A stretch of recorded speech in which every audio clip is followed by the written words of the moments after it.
With Jordan Peele's next movie, Nope, being released next week, I wanted to go back and talk about Get Out and Us before his new movie. A movie that I have been looking forward to ever since he announced the title, because Jordan Peele's name alone gets me inside of a theater because of these two movies. So why not talk about both of them, and let's start with the Academy Award winning film that honestly kind of changed the horror game.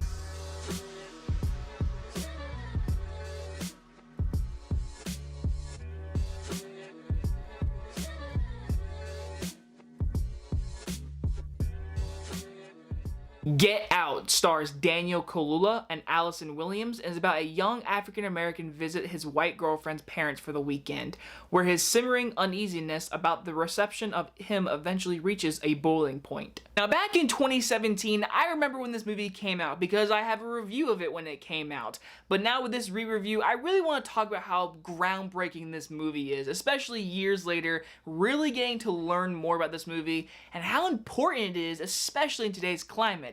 But in 2017, everyone in my school wanted to see this movie because Jordan Peele, Key and Peele, that guy, he's doing a horror movie. This is gonna be awful. It's his first movie.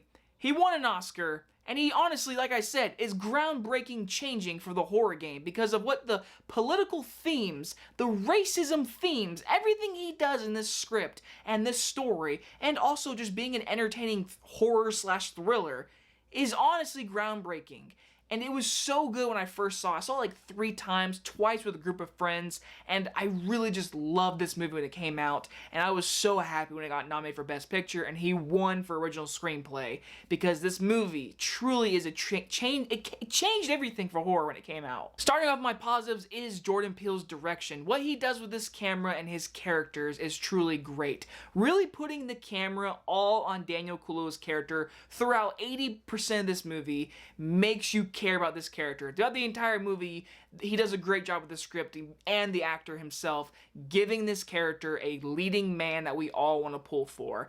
Obviously, he's a black man dating a white girl, and the white girl's family is all white, and hey, he's like, do they know I'm black?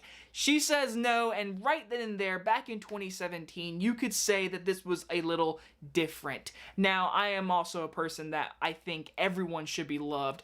Black, white, gay, straight, I don't care. Everyone should be loved equally. And in this time period and in today's climate, it can be seen as different, as a 2 different skinned people dating. And this movie, I think, proves that in a way, putting it in a situation of this crazy family that is trying to take his abilities, because everyone always just has the assumptions of black people. Black guys usually are taller, good at basketball, better with sports, run faster, and these people are trying to take his abilities literally and figuratively. And I think this move in the movie and doing its themes of racism, truly genius. Honestly, because it's uneasy the entire time. So that's what I was saying.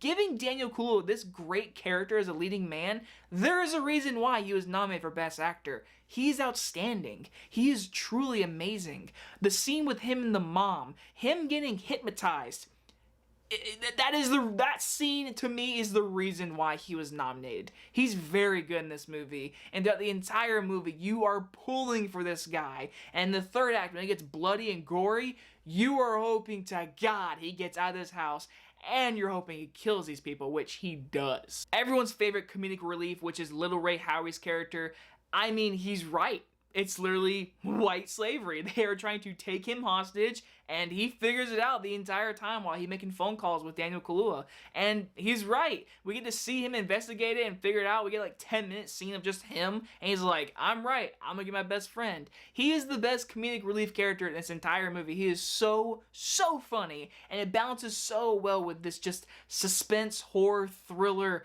psychopathic family. Because when you first get to this house, when they first get there, after the little interaction with the cop and everything that we get, when they get to this house, him and Allison Williams are so happy, cute couple, you pull for them both. But there's just something wrong. The nanny, who is a black person, who is just very smiley and very off-putting. The gardener, who is very just not what you think he would be. everyone is just acting weird, and the family itself is trying to be very questioning with him, ask him questions, and just little smirks of racism, how back in 2017 and in today, racism is still in this world, and it's used in a way in this movie that it's very conversational. It's just in the line of dialogue, straight to his face. Oh, I'd vote for Obama again if he could do a third term. Like, just these little things towards him, speaking to him. He is a man, but for these people, he's a black man with abilities that they want. And after a whole movie building up suspense, and obviously Allison Williams being a part of it, she is not a good person, which kind of sucks because they do a great job building this relationship. You kind of pull for both of them because she's very nice, but after he sees the pictures with all these other guys and girl, he's like, something's wrong, and of course she's a bad guy. But in this third act, it makes me so happy when he kills these motherfuckers. I mean, it makes me so happy because this whole time you're pulling for him. You're like, get out, the title of the movie. And he does, and he kills all of them, and I'm very happy. And obviously Little Ray coming at the very end to save him. It's a perfect ending, even though the original ending had him like go to jail. Like, the cops show up with him killing Allison Williams, and like that was the ending. It was kind of like inspiration of like an idea from Night of the Living Dead, where obviously in that movie the character is killed through a window, getting shot in the head, this black guy. Even though it wasn't supposed to be that way, George A. Romero just kind of did it and didn't even think about the political viewpoints. Jordan Peele says in this movie he took inspiration from that idea, but in the end, I'm very happy that he won. He got out. Overall, after 5 years, Get Out still stands as a masterpiece to me. When this movie came out, it changed everything. Horror could honestly do anything they want because they said, hey, we might be scary, but we might have a really good message. Last year's Candyman, which Jordan Peele had a hand in, movie had messages all over it, just like the original movie, obviously. But more movies do that. The horrible Black Christmas remake. That movie was so bad that all they did was political message. They didn't enjoy the horror elements. This movie did.